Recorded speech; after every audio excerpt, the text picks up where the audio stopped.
So what's going on, guys? DIY Dan here again, and this is another mechanical Backroads Arizona video. So I just recently purchased this 2000 Jeep Wrangler with the 4.0 straight 6-cylinder engine in it. I was able to pick this Jeep up at a really good deal because basically I'm in Phoenix, Arizona, and it did not have AC in it. Now, however, the evaporator box and all the wiring is in the vehicle, so I will be doing a future video on adding that AC to this Jeep, along with some front end work, because I did have a death wobble as well when I got it, which I wasn't quite expecting that, but no big deal because the parts to do that whole front end were pretty cheap, and other accessories and any future videos to come that are unforeseen. However, this video is going to be replacing the rear tranny mount because we did have a little bit of a clunk when shifting. And when I went to replace that transmission mount, the nutserts that are in the frame that hold the tranny support bracket or skid plate were also stripped out, so I'll be doing those as well. Now, if you're looking at these videos and pictures and saying this doesn't look like mine, you'll notice that there is spacers between the frame of the vehicle and the skid plate. That's because this vehicle did have a Skyjacker suspension lift on it. When adding a suspension lift like the one this Jeep has, the drive shaft angles can get way too aggressive, so they have to space down the skid plate that holds the transfer case to lessen the amount of angle on those drive shafts. Now, this vehicle was missing one of the bolts and one of the spacers when I got it. Because of that, I decided just to buy a little bit more of an upgraded spacer kit, and I will be going over the install of that as well. So if you are doing this tranny mount and you don't have those spacers because your Jeep is more or less stock, there's no difference in the concept that I go over in this video. You're just going to have shorter bolts, and the skid plate will be mounted directly to the frame instead of using those spacers. And let's get to it. So in order to change out this rear transmission mount, you will have to support the transmission with some type of a jack. In this case, I'm just using my floor jack, and I'm going right in front of that skid plate / cross member that holds that transmission mount, and just putting a little bit of pressure to support that transmission so I can remove that skid plate. Now, you do need to be careful when doing this. You need to have enough pressure on that jack so it will support the transmission when you drop that skid plate. However, you don't want to put too much and start lifting the vehicle and put stress on something that's not supposed to have that much stress and possibly crack something. So you'll notice that I stopped as soon as I started seeing that transmission lift up a little bit. Now, the chassis will come up a little bit because as you support the weight of the transmission and transfer case, you are taking weight off of the suspension, but you do want to stop as soon as you see the transmission lift up the tiniest amount. Once supporting that transmission, I used a 13mm socket, and I do recommend using a 6-point because this vehicle is getting pretty old.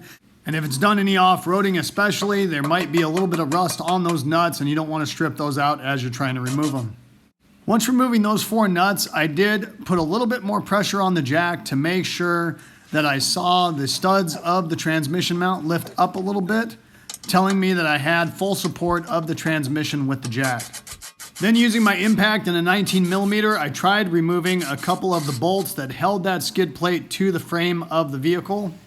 However, 2 of the 3 bolts that were holding that skid plate on the passenger side were just spinning and not coming out.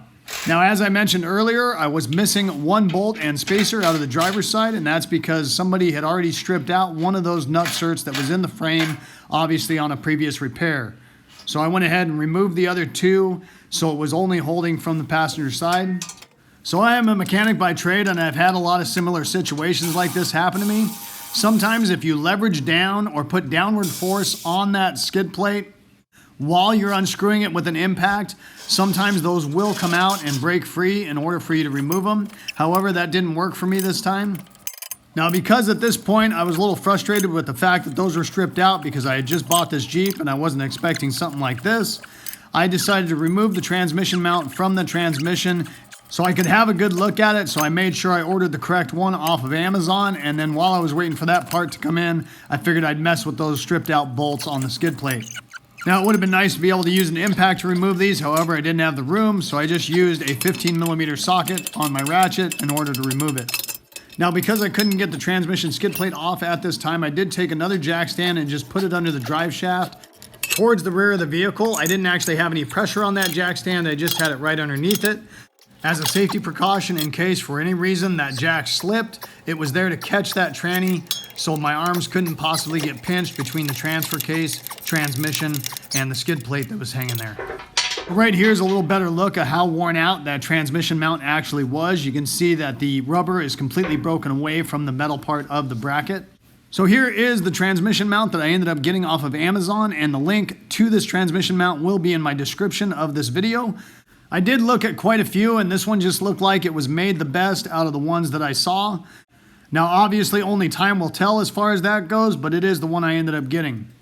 So right here, I just ended up using a metal blade on a Sawzall because I did have a little bit of a gap between that spacer and the frame of the vehicle in order to get in there to cut that bolt, and that went pretty well. However, the other one, I did not have that big of a gap.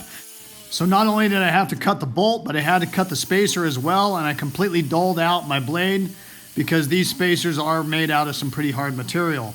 I did not have another metal blade for my Sawzall, so then I switched over to my grinder. Now, I was a little leery of using my grinder because obviously it's throwing sparks and this is a gasoline vehicle, so please make sure you don't have any fuel leaks in any way, shape, or form in order to do this. It's also a good idea to put a fan and make sure you have good ventilation in that area before throwing any sparks next to a gasoline vehicle. So even if you are worried about those sparks and you're able to get these bolts off using just a Sawzall or something else, you're still gonna have to use a grinder in order to grind off the tack welds that hold these nutserts to the frame rail anyways. So you just need to take these precautions in order to make it safe to do so.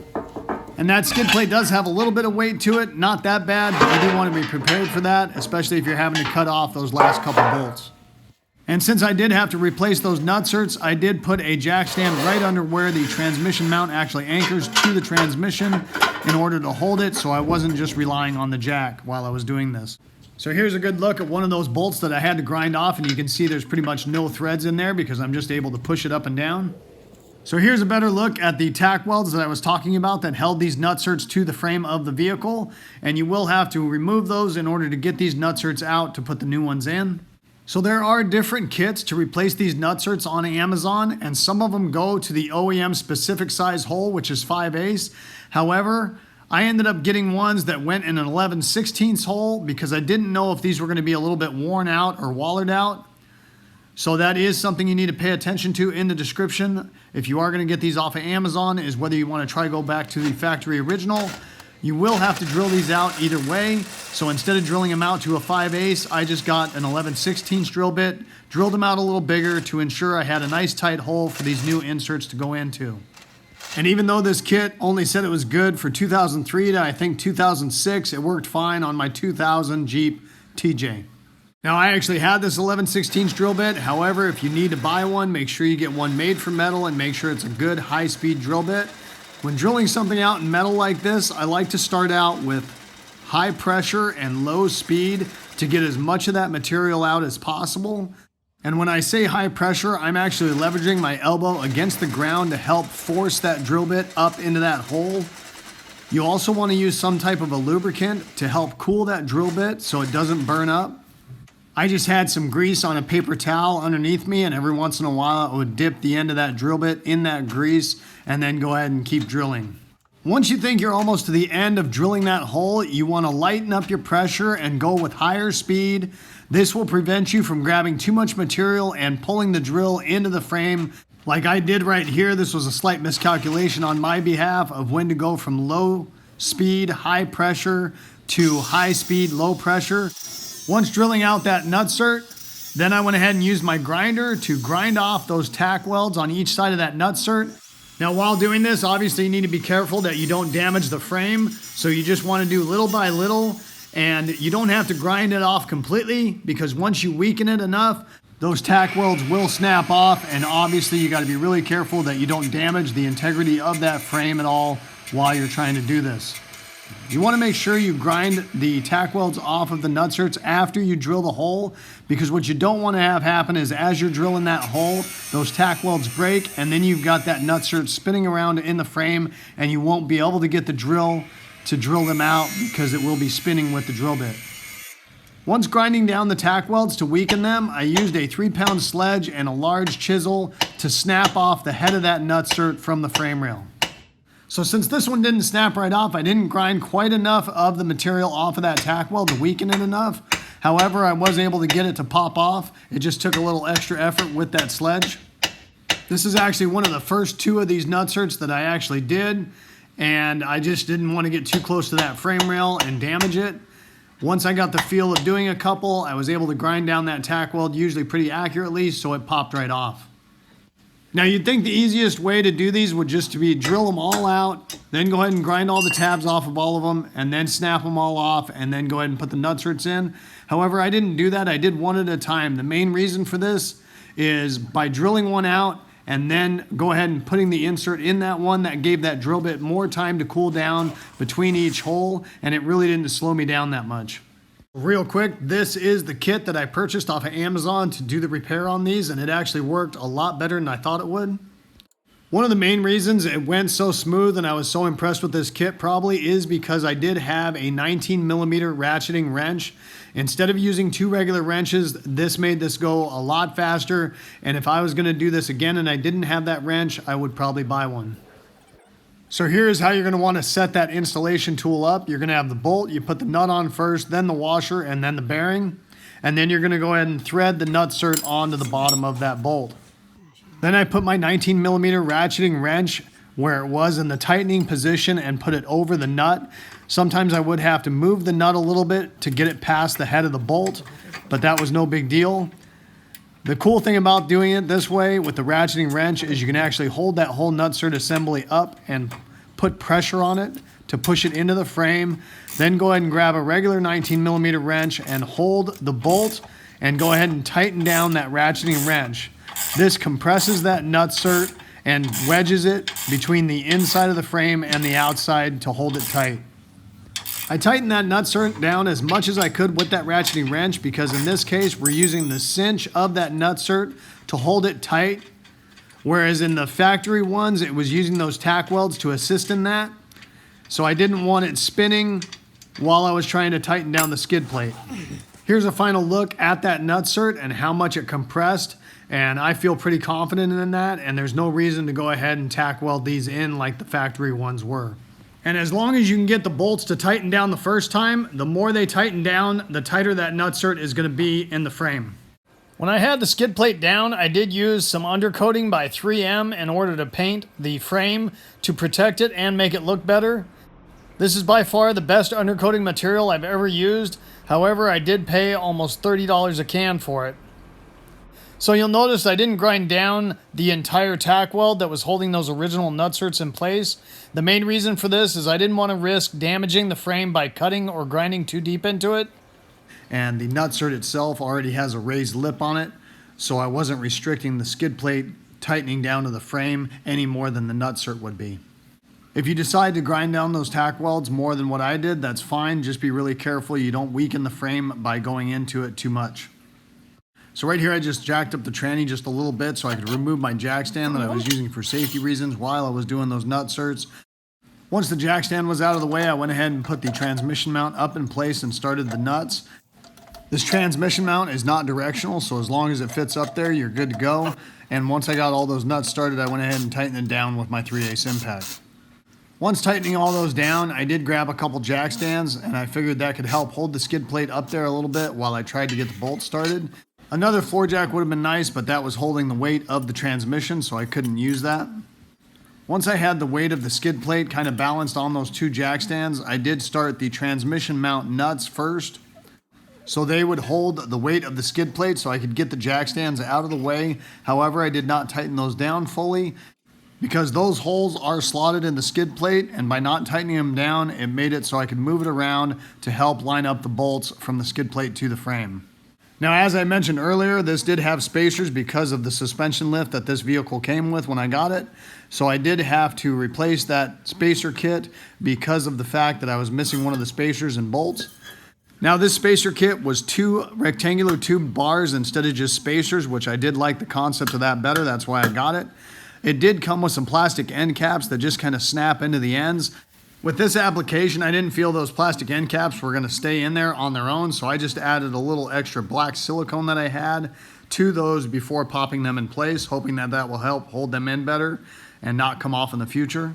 Now, I did have one issue with this spacer kit that I did end up buying. This is the ad that is up on Amazon. You'll notice it does say it fits a 97 to 02 Jeep Wrangler, and you'll notice that the bolts in the description are gold in color. The bolts that I actually received in the kit itself were black in color, which I could care less about that. However, they were not the correct thread pitch as the ones that are used in a 2000 Jeep Wrangler TJ.